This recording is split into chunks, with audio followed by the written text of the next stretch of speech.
चलिए दोस्तों, maps IAS academy में आपका स्वागत है। आज का जो आपको वीडियो दिया जा रहा है वो संविधान से संबंधित है, यानी कि संविधान सभा का जो गठन हुआ था उससे संबंधित है।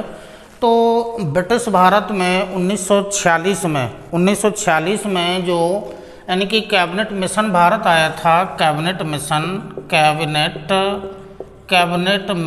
भारत आया था। कैबिनेट मिशन जो 1946 में भारत आया था, कैबिनेट मिशन उस 1946 में भारत आया था, जिसने अनुशंसा दी थी कि भारतीय लोग यानी कि संविधान सभा यानी कि संविधान बनाने के लिए एक संविधान सभा की आवश्यकता होगी। तो संविधान सभा का जो निर्माण होगा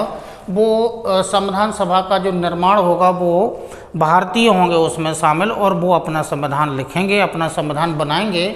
तो जो संविधान सभा जो बनाई गई थी वो कैबिनेट मिशन की अनुशंसा के आधार पर भारत में संविधान सभा बनाई गई थी, जिसके द्वारा संविधान का निर्माण किया गया था। तो संविधान सभा का जो निर्माण हुआ था वो कैबिनेट मिशन की अनुशंसा पर हुआ था। 1946 में कैबिनेट मिशन भारत आया था, और इसी क्रम में इसने चूँकि जो भारत में संविधान सभा के सदस्यों का जो चुनाव होना था, संविधान सभा के जो सदस्यों का चुनाव होना था, संविधान सभा के जो सदस्य थे वो अप्रत्यक्ष रूप से संविधान सभा के जो सदस्य थे, यानी कि सभा के जो सदस्य थे, सदस्यों का जो चुनाव होना था वो अप्रत्यक्ष तरीके से और जो राज्य की यानी कि प्रांतों की विधानसभाओं द्वारा विधानसभा के सदस्यों के द्वारा ये चुनाव होना था। ये पॉइंट ज़्यादा इम्पोर्टेंट है। संविधान सभा में जो भी 389 सदस्य यानी कि 389 जनसंख्या के आधार पर इनका प्रतिनिधित्व होना था, तो जो 389 जो सदस्य संविधान सभा में चुने गए थे उनका चुनाव प्रांत की विधानसभाओं के द्वारा अप्रत्यक्ष तरीके से संविधान सदस्यों का चुनाव होना था। तो अप्रत्यक्ष तरीके से प्रांत की विधानसभाओं के सदस्यों के द्वारा 389 सदस्यों को चुना जाना था।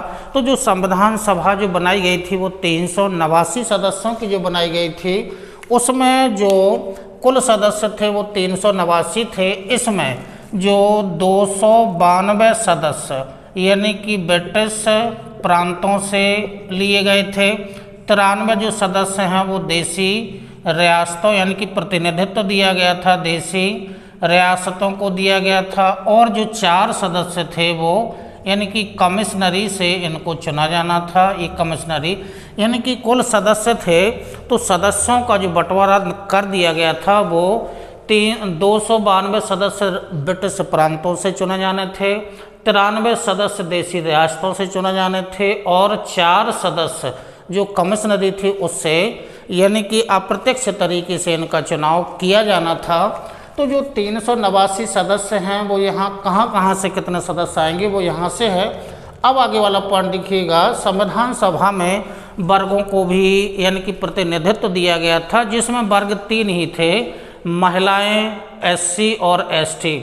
महिलाओं को जो यानी कि महिलाओं की सदस्य संख्या थी वो 15 थी, SC को जो सीट दी गई थी वो 26 थी, और ST को 93 सीट यानी कि वर्गों के आधार पर संविधान सभा में प्रतिनिधित्व था। महिला 15, अनुसूचित जाति 26 और अनुसूचित जनजाति को 33 सीट दी गई थी। और इसी क्रम में सांप्रदायिकता के आधार पर भी संविधान सभा में सदस्यों का प्रतिनिधित्व था।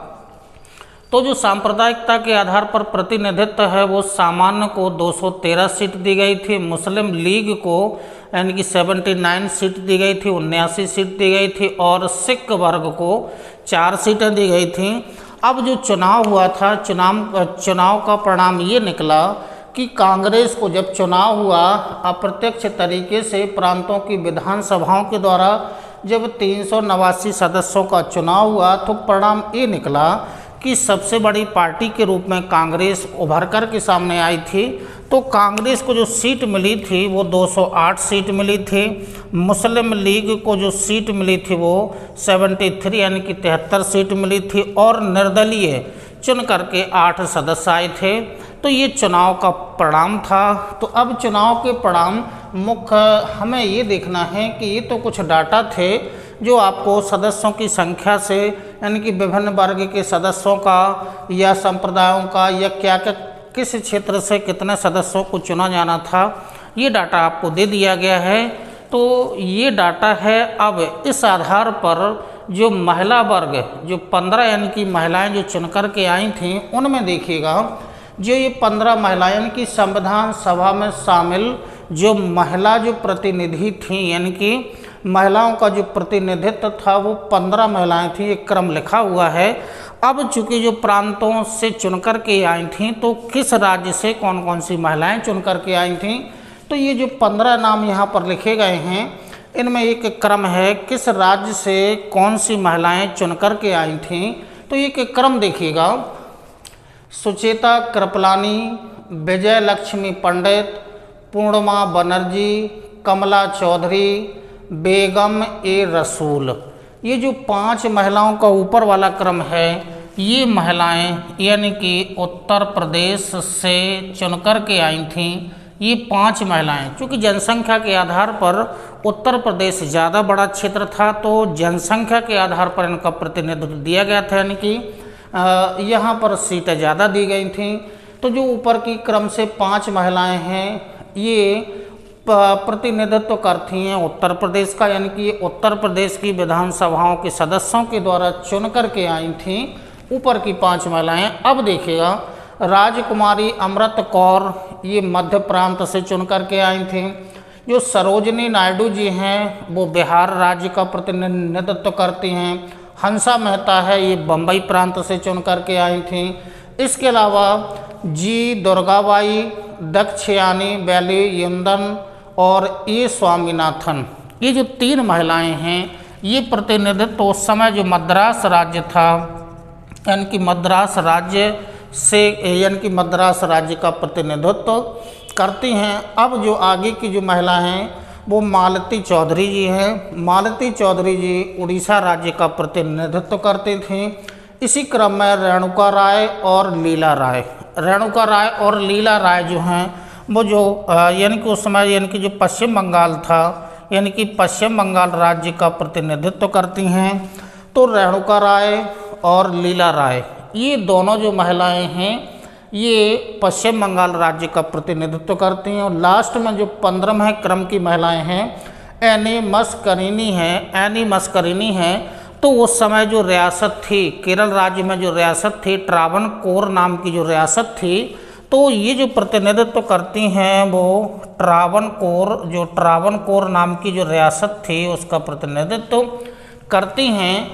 तो 389 सदस्यों में 15 महिलाएं थीं। ये जो 15 महिलाएं थीं, ये महिलाओं के नाम लिखे गए हैं। कौन सी महिलाएं किस राज्य का प्रतिनिधित्व करती हैं, ये पॉइंट ज़्यादा इम्पोर्टेंट है। और इसी क्रम में चूँकि जो प्रश्न बनने की संभावना जो ज़्यादा रहती है, सुचेता कृपलानी, विजय लक्ष्मी पंडित, राजकुमारी अमृत कौर, सरोजनी नायडू, हंसा मेहता, ये स्वामीनाथन और जो रेणुका राय और मालती राय, इनसे प्रश्न बनने की संभावना ज़्यादा रहती है। कौन सी महिला किस राज्य का प्रतिनिधित्व करके संविधान सभा में चुन करके आई थीं।